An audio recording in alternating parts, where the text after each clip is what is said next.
السلام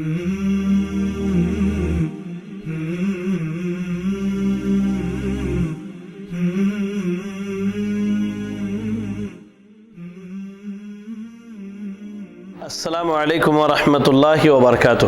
الحمد للہ رب العالمین والعاقبۃ للمتقین، الصلاۃ والسلام علی رسولہ الکریم وعلی آلہ واصحابہ ومن تبعہم بإحسان الی یوم الدین، اما بعد۔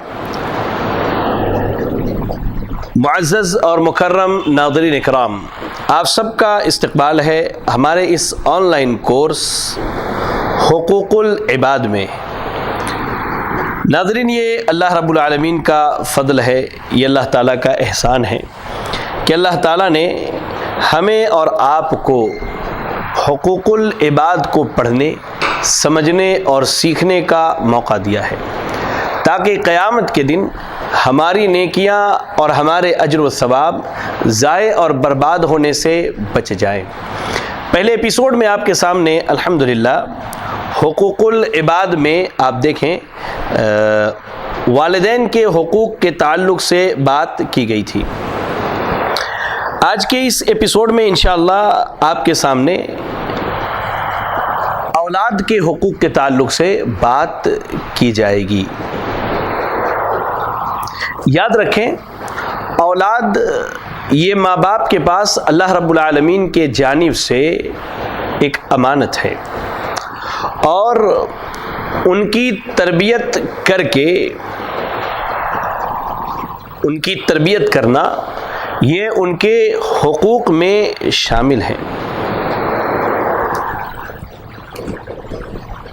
اولاد کے ساتھ خیر خواہی کرنا اور اللہ تعالیٰ کی مرضی کے مطابق ان کی اصلاح اور تربیت کرنا یہ والدین پر واجب ہے، اور والدین کو یہ بات اچھی طرح سے یاد رکھنی چاہیے کہ صرف کھانا پینا اور لباس مہیا کر دینا یہ ان کے حقوق کی ادائیگی ہرگز نہیں ہے، بلکہ شریعت اسلامیہ نے بہت سارے ایسے حقوق مرتب کیے ہمارے اوپر جن کا تعلق اخلاقیات سے ہے، ایمانیات سے ہے، دینیات سے ہے۔ اگر ان حقوق کی ادائیگی نہ کی گئی تو یاد رکھیں قیامت کے دن ہم ان لوگوں کے صفوں میں کھڑے ہوں گے جو خائن ہوں گے، خیانت کرنے والے ہوں گے۔ قرآن مجید کی تلاوت کیجئے، سورۃ التحریم کی آیت نمبر 6، آیت نمبر 6۔ اللہ نے کیا کہا؟ یا ایھا الذین آمنوا قوا انفسکم واہلیکم نارا وقودھا الناس والحجارہ علیہا ملائکۃ غلاظ شداد لا یعصون اللہ ما امرہم ویفعلون ما یؤمرون۔ اے ایمان والو، تم اپنے آپ کو اور اپنے گھر والوں کو اس آگ سے بچا لو جس کا ایندھن انسان اور پتھر ہے، اور جس پر بڑے سخت مزاج اور تند خو فرشتے مقرر ہیں، جو اللہ انہیں حکم دیتا ہے وہ وہی کرتے ہیں اور اللہ کی نافرمانی نہیں کرتے۔ اللہ اکبر۔ اس آیت کریمہ کے اندر اللہ رب العالمین نے مومنوں کو اس ذمہ داری کا احساس دلایا ہے کہ وہ اپنے ساتھ ساتھ اپنے اہل و عیال کی بھی اصلاح اور تربیت کا اہتمام کریں، تاکہ اپنے آل و اولاد کے حق کو ادا کر لیں، اور جہاں اپنے آپ کو جہنم کی آگ سے بچائیں وہی اپنے اولاد کو بھی جہنم کی آگ سے بچائیں۔ سیدنا عبداللہ ابن عمر رضی اللہ تعالی عنہما حدیث کے راوی ہیں، بڑی معروف و مشہور حدیث ہے۔ اللہ کے نبی صلی اللہ علیہ وسلم نے فرمایا، کلکم راع وکلکم مسئول عن رعیتہ، تم میں سے ہر شخص ذمہ دار ہے اور ہر شخص سے اس کی ذمہ داری کے متعلق قیامت کے دن سوال کیا جائے گا۔ لہذا وقت کا حکمراں ذمہ دار ہے اور اس کی ذمہ داری کے بارے میں سوال کیا جائے گا۔ ہر آدمی اپنے گھر والوں کا ذمہ دار ہے اور اس سے بھی اس کی ذمہ داری کے متعلق سوال کیا جائے گا، اور ہر عورت اپنے خاوند کے گھر کی ذمہ دار ہے اور اس سے بھی اس کی ذمہ داری کے متعلق سوال کیا جائے گا۔ لہذا تم میں سے ہر شخص ذمہ دار ہے اور ہر شخص اپنی ذمہ داری کے متعلق جواب دہ ہوگا۔ یہ حدیث اگر دیکھنی ہو تو صحیح بخاری میں حدیث نمبر 893 اور صحیح مسلم میں حدیث نمبر 1829۔ اللہ اکبر۔ اس حدیث کے اندر ہر شخص کو اس کے گھر والوں کا ذمہ دار قرار دیا گیا ہے، یعنی اس کی ذمہ داری میں اس کی بیوی، اس کے بچے، سب کے سب شامل ہیں اور وہ ان کا ذمہ دار ہے، ان کا محافظ ہے، اور قیامت کے دن اللہ رب العالمین اس سے اس کے متعلق سوال کرے گا کہ کہاں تک اپنے بچوں کو اسلامی اور دینی تعلیم دی، کہاں تک اپنے بچوں کے حقوق کی ادائیگی کی۔ اللہ اکبر۔ اگر وہ جواب دینے میں ناکام ہو گیا یا حقوق کی ادائیگی میں اس نے ناکامی دکھائی تو معقل ابن یسار رضی اللہ تعالی عنہ حدیث کے راوی ہیں، صحیح بخاری اور صحیح مسلم کی روایت ہے، بخاری میں حدیث نمبر 715 اور صحیح مسلم میں حدیث نمبر 142۔ اللہ کے نبی صلی اللہ علیہ وسلم نے فرمایا، ما من عبد یسترعیہ اللہ رعیۃ یموت یوم یموت وہو غاش لرعیتہ الا حرم اللہ علیہ الجنہ۔ جس شخص کو اللہ تعالیٰ ذمہ دار اور نگراں بناتا ہے پھر وہ آخری دم تک اپنی رعیت سے دھوکہ کرتا رہتا ہے تو اللہ تعالیٰ نے اس کے اوپر جنت کو حرام قرار دیا گیا ہے۔ اس حدیث کے اندر ہر اس شخص کو تنبیہ کی گئی ہے جس کو کسی چیز کا ذمہ دار بنایا گیا، اگر وہ اپنی ذمہ داری کو دیانت داری اور امانت داری کے ساتھ نبھائے، اللہ اکبر، وگرنہ اس کی موت اپنے ماتحتوں کے ساتھ دھوکہ دھڑی کرتے ہوئے ہو جائے تو وہ جنت میں ہرگز ہرگز داخل نہیں ہوگا۔ اللہ اکبر۔ اور یاد رکھیں، اولاد کی حقوق کی ادائیگی، جہاں ایک طرف اولاد کے لیے خیر کا پہلو ہے، وہیں ہمارے لیے بھی یہ بڑا بہترین اور سنہری موقع ہے کہ ہم دنیا سے جانے کے بعد اپنے لیے اجر کے سلسلے کو جاری رکھ کے جائیں۔ سیدنا ابو ہریرہ رضی اللہ تعالیٰ عنہ حدیث کے راوی ہیں، صحیح مسلم کی روایت ہے، صحیح مسلم میں حدیث نمبر 1631۔ اللہ کے نبی صلی اللہ علیہ وسلم نے فرمایا، اذا مات الانسان انقطع عنہ عملہ الا من ثلاث۔ جب انسان فوت ہو جاتا ہے تو اس کا عمل دنیا سے منقطع ہو جاتا ہے سوائے تین چیزوں کے، پہلا صدقہ جاریہ، دوسرا نفع بخش علم، اور تیسرا صالح اولاد جو اس کے لیے دعا کرتی ہے۔ اللہ اکبر۔ اس حدیث کے اندر یہ بتلایا گیا ہے کہ مرنے کے بعد صرف تین چیزوں کا ثواب اس کے لیے جاری رہتا ہے۔ ان میں سے ایک کیا ہے؟ ایک نیک اولاد ہے جو ماں باپ کے مرنے کے بعد ان کے لیے دعا کرتی ہے، لہذا نیکی کی راستے کی طرف اپنی اولاد کی رہنمائی کرنا اور انہیں نیک و صالح بنانے کے لیے جد و جہد کرنا، یہ ہمارے لیے انتہائی ضروری ہے، کیونکہ یہ ان کا حق ہے ہمارے اوپر اور اس حق کو ادا کرنا ہماری ذمہ داری ہے۔ آئیے میں آپ کو ایک عظیم والد کے واقعے کو سناؤں۔ قرآن مجید کی اگر ہم تلاوت کریں تو سورہ لقمان پڑھ جائیے، آیت نمبر 13، 14 اور 15 کی تلاوت کیجیے، آیت نمبر 13، 14 اور 15۔ لقمان علیہ السلام اپنے بیٹے کو نصیحت کرتے ہیں۔ در حقیقت بیٹے کو یا اولاد کو خیر کی نصیحت کرنا یہ اس کے حقوق کی ادائیگی میں سے ہے۔ کیا کہا اللہ نے قرآن مجید کے اندر بیان کیا، وَإِذْ قَالَ لُقْمَانُ لِابْنِهِ وَهُوَ يَعِظُهُ يَا بُنَيَّ لَا تُشْرِكْ بِاللَّهِ إِنَّ الشِّرْكَ لَظُلْمٌ عَظِيمٌ۔ جب لقمان علیہ السلام نے اپنے بیٹے کو نصیحت کی تو کہا، ہے میرے پیارے بچے، اللہ کے ساتھ کسی کو شریک نہ کرنا، شرک یہ بہت بڑا ظلم ہے یا رب۔ سب سے پہلے لقمان علیہ السلام نے اپنے بیٹے کے عقیدے کی اصلاح کی طرف جو ہے، اپنے بیٹے کے عقیدے کی اصلاح کی طرف توجہ دلائی ہے اور انہیں توحید کا مفہوم سمجھایا ہے اور انہیں اس بات کی نصیحت کی ہے کہ وہ شرک نہ کرے۔ اس کے بعد کی آیتوں میں دیکھیں آپ، آیت نمبر 14 اور 15، وَوَصَّيْنَا الْإِنسَانَ، اللہ اکبر، لقمان علیہ السلام جو ہے اس کے بعد اپنے بیٹے کو نصیحت کرتے ہیں۔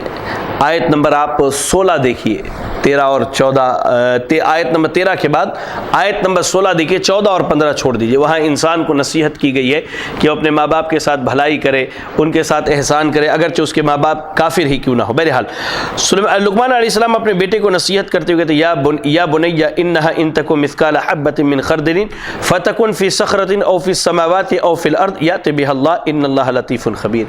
اے میرے پیارے بیٹے، اگر کوئی چیز رائی کے دانے کے برابر ہو، پھر وہ خواہ کسی چٹان میں ہو یا آسمانوں میں یا زمین میں ہو، اسے اللہ ضرور لائے گا۔ اللہ تعالیٰ بڑا باریک بھی خبردار ہے۔ اللہ اکبر۔ اس کے بعد اپنے بیٹے کو نصیحت کرتے ہیں۔ آیت نمبر 17 پڑھیں سورہ لقمان کی، آیت نمبر 17 کیا کہا؟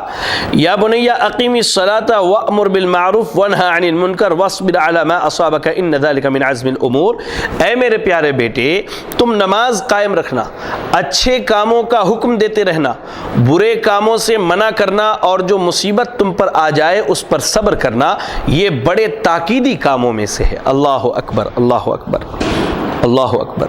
آپ دیکھیں کہ لقمان علیہ السلام اپنے بیٹے کے حق کو کیسے ادا کر رہے ہیں، انہیں تعلیم اور تربیت دے رہے ہیں، انہیں خیر اور بھلائی کی نصیحت کر رہے ہیں۔ آپ ایسے ہی پڑھیں سورہ لقمان کی آیت نمبر 18 اور 19 پڑھیں، بیٹے کو کیا نصیحت کرتے؟ وَلَا تُصَعِّرْ خَدَّكَ لِلنَّاسِ وَلَا تَمْشِ فِي الْأَرْضِ مَرْحًا إِنَّ اللَّهَ لَا يُحِبُّ كُلَّ مُخْتَالٍ فَخُورٍ وَاقْصِدْ فِي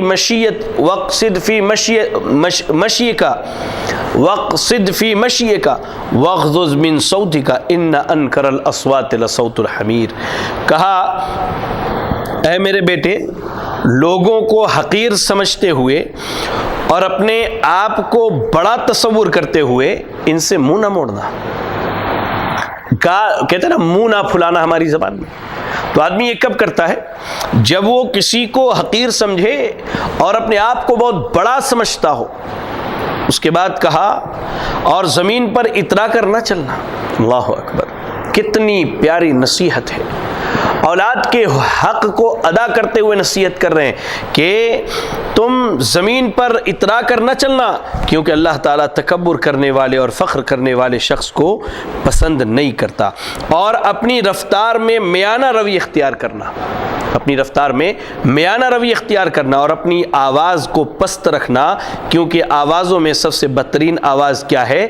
گدھے کی آواز ہے۔ اللہ اکبر، اللہ اکبر۔ یاد رکھیں، اولاد کے ساتھ شفقت کا معاملہ کرنا، ان کے ساتھ حسن سلوک کرنا اور انہیں محبت سے پالنا، ان کی تربیت کرنا، ان کے حقوق کو ادا کرنا، یہ در حقیقت نبی صلی اللہ علیہ وسلم کی ایک عظیم سنت ہے۔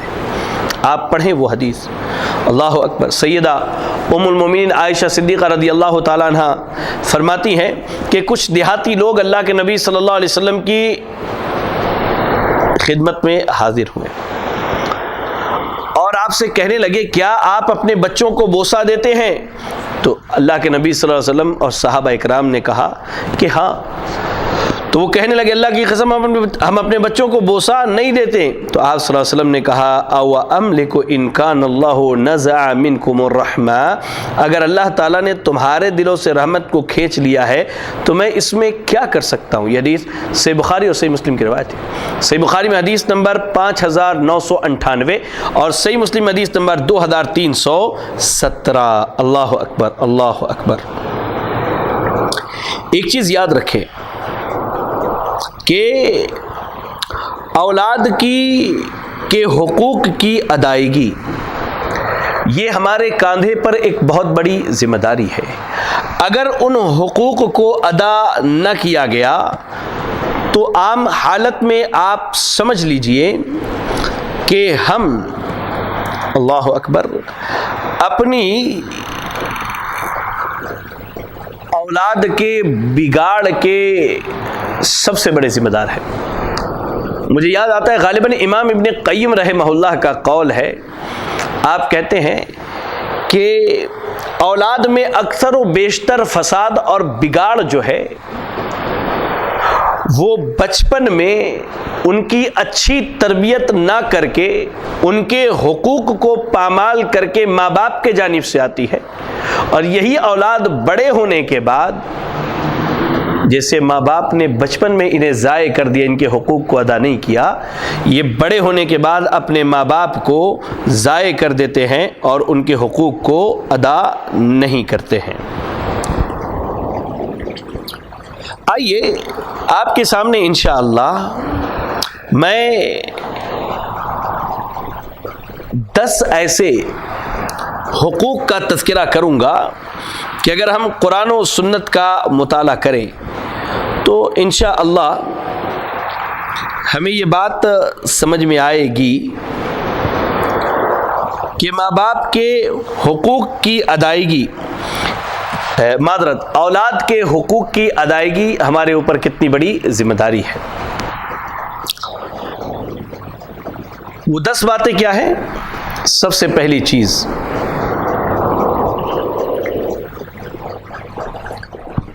اولاد کے حقوق میں سب سے پہلی چیز یہ ہے کہ نیک بیوی کا اختیار کیا جائے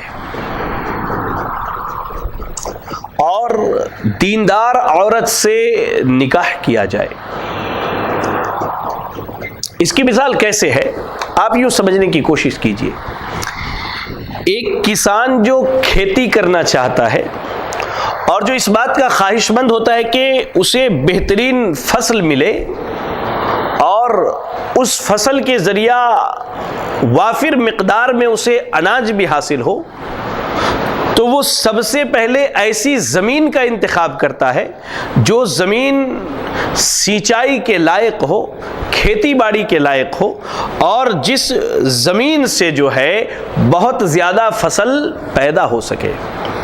ٹھیک ایسے ہی اگر ہم چاہتے ہیں کہ ہم اپنی اولاد کے حق کو ادا کریں تو سب سے پہلے اس کی پیدائش سے پہلے اس کے لیے اچھی ماں کا انتخاب کرنا ہوگا۔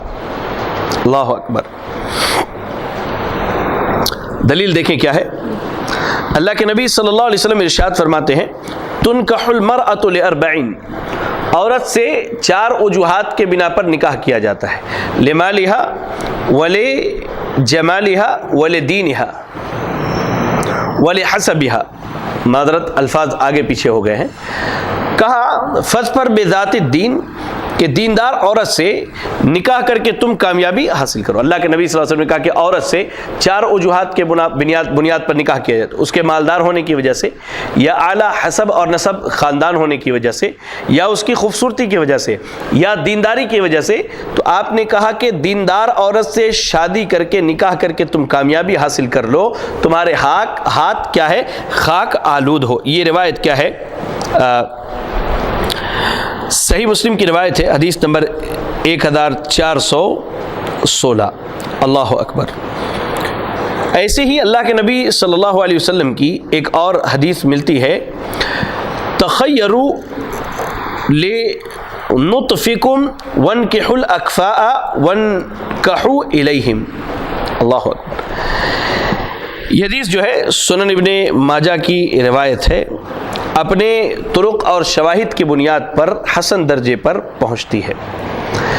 اللہ کے نبی صلی اللہ علیہ وسلم نے کہا کہ اپنے نطفے کے لیے، یعنی اپنے لیے اچھی دیندار بیوی کا انتخاب کرو اور اس سے کیا ہے؟ نکاح کرو، تاکہ تمہاری آنے والی نسل جو ہے وہ صحیح اور بہتر ہو، صراط مستقیم پر قائم ہو، دین اسلام کی پابند ہو۔ لہذا یاد رکھیں کہ سب سے پہلی چیز اولاد کے حقوق میں یہ ہے کہ اس کے لیے ایک بہترین، اچھی اور دیندار ماں کا انتخاب کیا جائے۔ چلے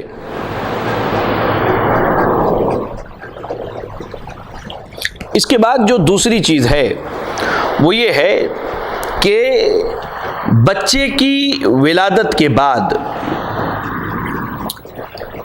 سب سے پہلے اس کی تحنیک کی جائے، پیدا ہوا منہ میں کھجور یا کوئی میٹھی چیز جو ہے وہ چبانے کے بعد اس کا لعاب اس کے یا وہ چیز جو ہے یا اس کا لعاب اس کے منہ میں ڈال دیا جائے، اسے تحنیک کہتے ہیں۔ ابو طلحہ رضی اللہ تعالیٰ عنہ کے جب اولاد کی ولادت ہوئی تو وہ لے کر نبی صلی اللہ علیہ وسلم کے پاس آئے اور آپ صلی اللہ علیہ وسلم نے بچے کی تحنیک کی۔ اللہ اکبر۔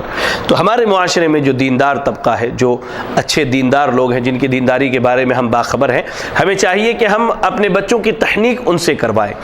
اس کے بعد جو ہے 7ویں دن پر بچے کا عقیقہ کرے، لڑکی کی جانب سے 1 جانور اور لڑکے کے جانب سے 2 جانور۔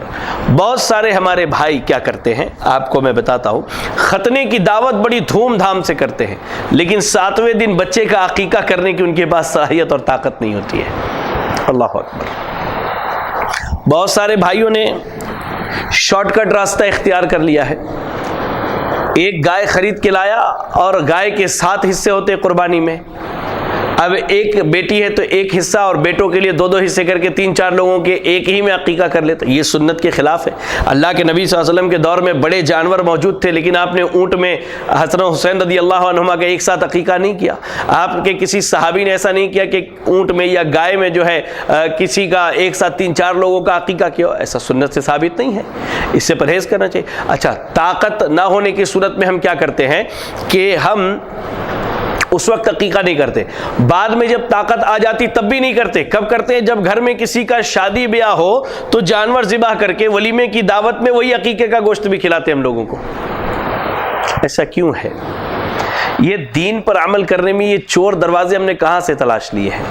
تو بچوں کا دوسرا حق جو یہ ہے کہ ان کی ولادت کے بعد ان کی تحنیک کی جائے، 7ویں دن ان کا عقیقہ کیا جائے، لڑکے کی طرف سے 2 جانور چھوٹے، لڑکی کی طرف سے 1 جانور۔ اس کے بعد جو ہے ان کا سر منڈایا جائے، سر منڈانے کے بعد جو ہے سر کے بال جتنے وزن کے ہیں اتنے مقدار میں چاندی کیا ہے صدقہ کیا جائے۔ اس کے بعد جو ہے اس کا ایک حق یہ بھی بنتا ہے جو فطری حق ہے اللہ کے جانب سے مقرر کردہ، وہ یہ ہے کہ بچے کا ختنہ کروایا جائے۔ بچے کا کیا ہے؟ ختنہ کروایا جائے۔ یہ دوسری چیز تھی۔ بچوں کے تعلق سے تیسری بات یہ ہے کہ بچوں کی ایمانی تربیت ہونی چاہیے۔ بچوں کی کیا ہے؟ ایمانی تربیت ہونی چاہیے۔ آپ دیکھیں اللہ رب العالمین نے سورۃ التحریم کی آیت نمبر 6 میں کیا کہا؟ آیت نمبر 6 میں اللہ نے کہا یا ایھا الذین آمنوا قوا انفسکم واہلیکم نارا وقودها الناس والحجارہ علیہا ملائکۃ غلاظ شداد لا یعصون اللہ ما امرهم ویفعلون ما یؤمرون۔ اللہ اکبر۔ کہ اے ایمان والو اپنے آپ کو اور اپنے اہل و عیال کو جہنم کی آگ سے بچاؤ۔ اللہ نے جو یہ کہا کہ قو انفسکم واہلیکم نارا، امام طبری رحمہ اللہ نے اپنی تفسیر کے اندر سیدنا علی ابن ابی طالب رضی اللہ تعالیٰ عنہ کا ایک قول نقل کیا۔ آپ کہتے ہیں کہ قو انفسکم واہلیکم نارا، اپنے آپ کو اور اپنے اولاد کو جہنم کی آگ سے بچاؤ، یعنی ادبوہم وعلموہم، انہیں ادب سکھاؤ اور انہیں تعلیم دو۔ اور اس میں کچھ وسائل میں آپ کو بتا دوں۔ سب سے پہلے کیا ہے کہ آپ اپنے گھر میں ایک کتابوں کی لائبریری بنائیے، شیلف بنائیے۔ میں ہمیشہ کہتا ہوں اور آج پھر آپ سے کہہ رہا ہوں، اس سے پہلے کے بھی آن لائن کورسز میں نے یہ بات کی ہے کہ آج ہمارے گھروں میں چپل جوتے رکھنے کے شیلف بنے ہوئے ہیں، لیکن اسلامی کتابوں کے لیے ہمارے پاس کوئی شیلف نہیں ہے، کوئی لائبریری نہیں ہے میرے بھائی، کوئی لائبریری نہیں۔ ہم 50 ہزار روپے کی شاپنگ کر لیتے ہیں، لیکن 50 روپے کی کتاب خریدنے میں ہماری جان نکل جاتی ہے، ہماری جان نکل جاتی ہے 50 روپے کی کتاب خریدنے۔ نہیں، ایسا نہیں ہونا چاہیے۔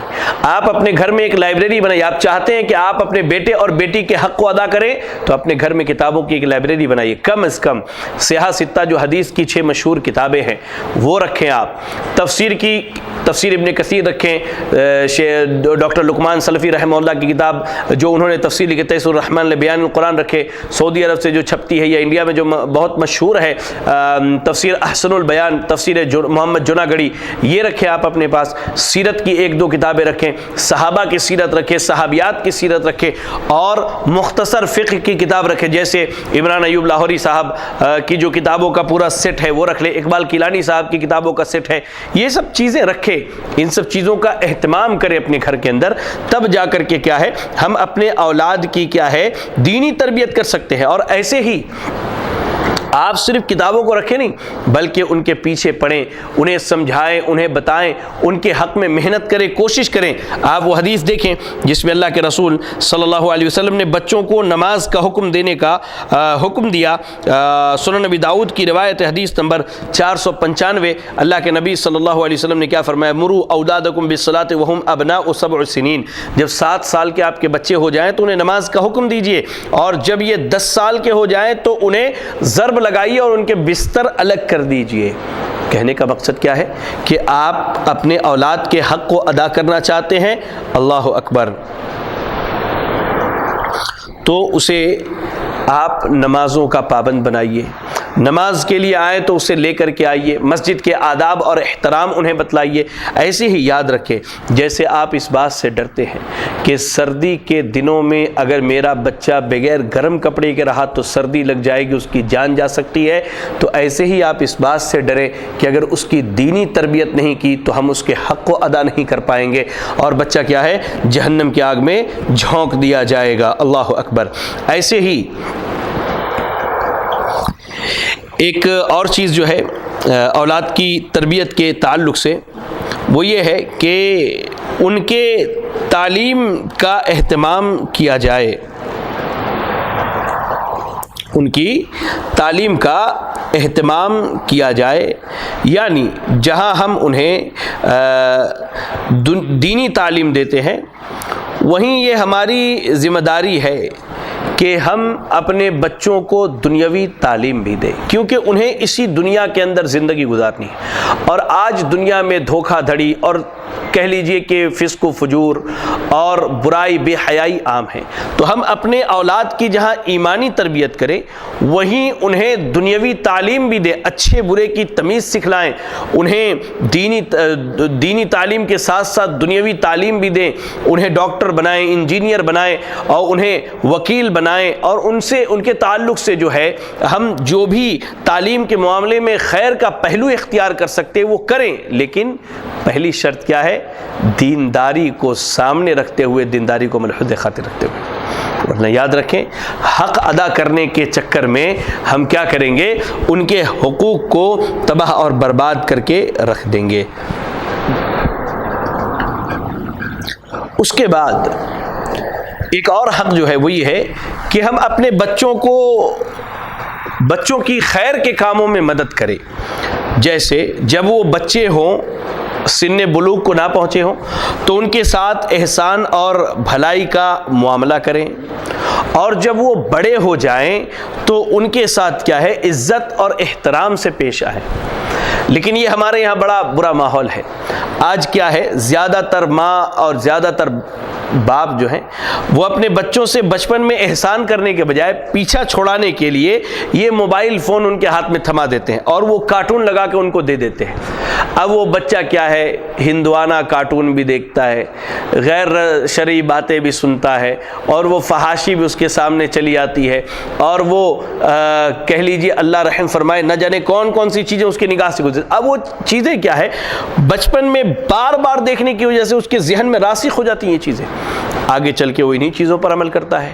حق کو جہاں ادا کرنا تھا وہاں ہم نے حق کو پامال کر دیا۔ اچھا، بڑے ہونے کے بعد کیا ہے ان کی عزت اور احترام ہونی چاہیے تھی، اللہ اکبر، ان کی عزت اور احترام ہونی چاہیے تھی، لیکن ہم نے کیا کیا بڑے ہونے کے بعد بات بات پر انہیں جھڑک دیتے ہیں، بات بات پر انہیں ڈانٹ دیتے ہیں۔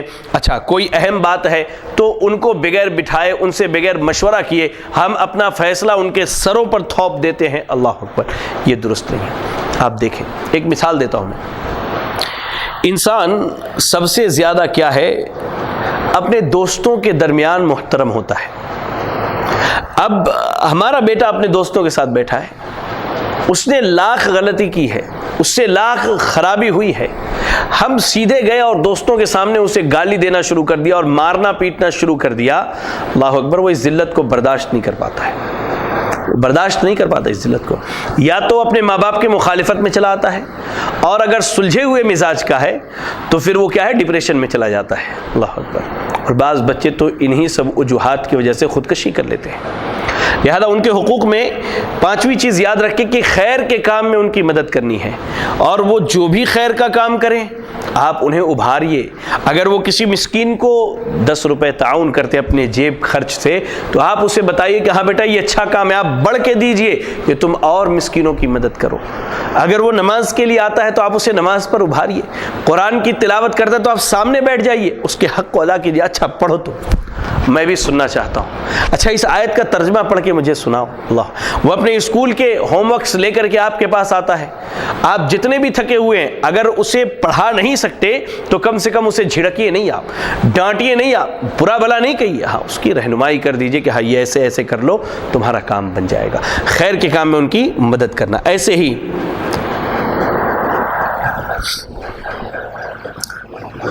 اولاد کو جب ہم کچھ دیں تو ہماری ذمہ داری یہ ہونی چاہیے کہ ہم دینے میں برابری کریں۔ عموماً اس معاملے میں ہم بہت زیادہ پیچھے ہیں۔ صحیح مسلم کی روایت ہے، صحیح مسلم حدیث نمبر 1623، سیدنا نعمان ابن بشیر رضی اللہ تعالی عنہ کے بیٹے کہتے ہیں کہ میرے والد جو ہے مجھے گود میں اٹھا کے نبی صلی اللہ علیہ وسلم کے پاس آئے اور کہا، اے اللہ کے رسول صلی اللہ علیہ وسلم، آپ گواہ رہیے کہ میں نے اپنے مال میں سے نعمان کو فلاں فلاں فلاں چیزیں کیا ہے دے دی ہے۔ تو اللہ کے نبی صلی اللہ علیہ وسلم نے کہا، یہ بتاؤ تمہارے جو دوسرے بچے ہیں کیا تم نے ان کے ساتھ بھی ایسا ہی معاملہ کیا ہے، سب کو برابر دیا ہے؟ انہوں نے کہا نہیں۔ تو کہا میں جھوٹ پر گواہ نہیں بن سکتا، یا مجھے اس کے علاوہ کسی اور چیز کا گواہ بنا لو۔ دیکھیے اس حدیث کے اندر اللہ کے نبی صلی اللہ علیہ وسلم نے کتنی بہترین تعلیم دی ہے۔ آپ دیکھیں آل و اولاد، بال بچے ہمارے جو ہیں ہم سے جو دور ہو جاتے ہیں، ان کے اسباب میں ایک بنیادی سبب یہ ہے کہ ہم کیا کرتے ہیں، اپنے آل و اولاد میں، اپنے بال بچوں میں برابری نہیں کرتے۔ سب سے بڑا فرق کہاں دیکھنے میں آتا ہے؟ ایک آدمی کی 3 بیٹیاں ہیں پہلے سے، اور اچانک اللہ نے اس کو ایک بیٹا دے دیا، تو اب وہ بیٹیاں اس کی پہلے جو پرائمری تھی وہ سیکنڈری ہو جاتی ہیں، وہ نچلے طبقے میں چلی جاتی ہے، اور سارا معاملہ کیا ہے؟ بیٹے کے ساتھ ہے۔ بیٹے کو نئے کپڑے دلانا، بیٹے کو نئے کھلونے دلانا، بیٹے کو نیا موبائل دلانا، اور بیٹے کو نئی گاڑی دلانا۔ وہ بیچاری بیٹی پردہ کرنے کے لیے ایک پرانے برقعے میں زندگی گزارتی، نئے برقعے کے لیے ترس جاتی ہے۔ وہ ہمارے یہاں بہت بڑی خرابی ہے۔ اور یاد رکھیں اس آن لائن کورس کا بنیادی مقصد یہی ہے کہ ہم ان حقوق کو جان کے ان کو ادا کریں۔ آل و اولاد میں انسان کو کسی سے زیادہ محبت ہوتی ہے، ایسا میں نہیں کہتا کہ نہیں ہو سکتی، یہ فطری چیز ہے، لیکن حقوق کی ادائیگی میں سب کے درمیان برابری کرنا یہ ہماری ذمہ داری ہے۔ اگر برابری ہم نے نہیں کیا تو یاد رکھیں قیامت کے دن ہماری پوچھ ہوگی، اور یہ ایک بہت بڑا ظلم ہے جو ہم اپنی اولاد پر کرنے والے ہیں۔ آئیے اس کے بعد جو اہم مسئلہ ہے وہ یہ ہے کہ ہماری یہ ذمہ داری اور ہمارے تئیں یہ بچوں کا ہمارا حق ہے کہ ان کے لیے اچھی بیوی کے اختیار کرنے میں ہم ان کی مدد کریں، اور ان پر زبردستی نہ کریں کہ وہ فلاں سے نکاح کر لے یا فلاں سے نکاح کر لے۔ اللہ اکبر۔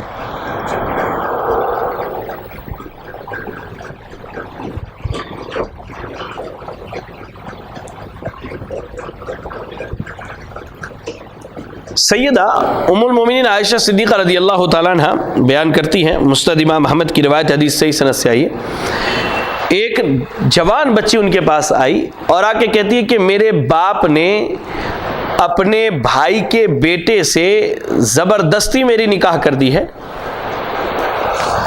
نکاح کرنا چاہتا ہے یا کر دیا ہے، میں اسے ناپسند کرتی ہوں۔ ام المومنین سیدہ عائشہ صدیقہ رضی اللہ تعالیٰ نے کہا کہ تم بیٹھو، یہاں تک کہ اللہ کے رسول صلی اللہ علیہ وسلم آ جائیں۔ جب اللہ کے نبی صلی اللہ علیہ وسلم آئے تو آپ نے اسے سیدہ عائشہ صدیقہ رضی اللہ تعالیٰ عنہ نے نبی صلی اللہ علیہ وسلم کو ساری باتیں بتا دی، تو آپ نے اس بچی کو گھر بھیج دیا اور کہا کہ اپنے باپ کو بھیجو۔ جب ان کے والد آئیں تو اس بچی نے سارا معاملہ ان کے اپنے والد کے سامنے نبی صلی اللہ علیہ وسلم کو بتایا. تو فقالت، اس نے کہا یا رسول اللہ قد عجزت ما صنع ابی ولكن اردت ان تعلم النساء ان ليس للآباء من الامر شيء. اللہ کے نبی، میرے باپ نے جو میرے ساتھ کیا میں اس کی اجازت دیتی ہوں، لیکن یہ سارا معاملہ جو پیش آیا کہ میں آئی ام المومنین سے میں نے کہا، پھر آپ کے سامنے معاملہ رکھا گیا، پھر میرے والد کو بلا کے کہا گیا، یہ عورتوں کو تعلیم دینا چاہتی تھی کہ نکاح کے معاملے میں کوئی زبردستی نہیں ہے بیٹیوں کے اوپر یا بیٹوں کے اوپر ماں باپ کی طرف سے. آپ دیکھیں ہوتا کیا ہمارے سماج میں، بچپن میں کسی کا نکاح ہم نے طے کر دیا، زبان دے دی، بڑے ہونے کے بعد دونوں کے مزاج بالکل الگ، لڑکا بالکل دیندار ہے، لڑکی بالکل دنیا دار ہے، لڑکی دیندار ہے، لڑکا بالکل دنیا دار ہے.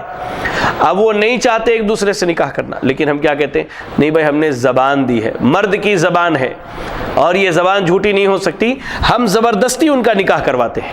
ہم کیا کرتے ہیں، زبردستی ان کا نکاح کرواتے ہیں. یہ کیا ہے، درست اور جائز نہیں ہے. اللہ اکبر. ایسے ہی ایک چیز یاد رکھیں، اولاد کے حقوق کی ادائیگی میں یہ ہے کہ یہ باپ کے اوپر واجب ہے کہ اپنے آل و اولاد کا خرچ اٹھائے اگر وہ فقیر و محتاج ہوں. قرآن مجید کی تلاوت کیجئے، سورۃ البقرہ آیت نمبر 233. اللہ رب العالمین نے کہا وَعَلَى الْمَوْلُودِ لَهُ رِزْقُهُنَّ وَكِسْوَتُهُنَّ بِالْمَعْرُوفِ. جو اولاد پیدا ہو اور جو اس کی ماں ہے، یہ باپ کی ذمہ داری ہے کہ اپنے اولاد کی اور اپنی بیوی کے اوپر کیا ہے، خرچ کرے. تو اللہ رب العالمین نے یہ حکم دیا ہے کہ وہ جو ہے